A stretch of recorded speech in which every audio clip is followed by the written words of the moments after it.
For today's video nga ay may kasama akong dalawang bulinggita. Yes mga kakeme, ang aking pamangkin at ang aking pinsan.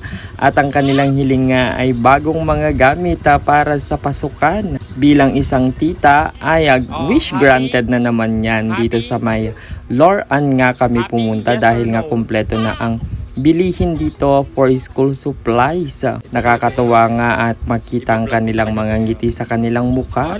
At pagkatapos niyan ay kumpletuhin na rin natin yan with vitamins para sa kanila.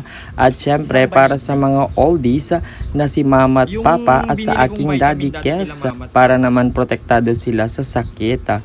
Yung vitamin ko kasi isa stress tab dahil nga nag-i-stress yung utak ko every time. At isiningit ko na nga rin dyan ang mamalengke ng aking mga grocery para sa tindahan.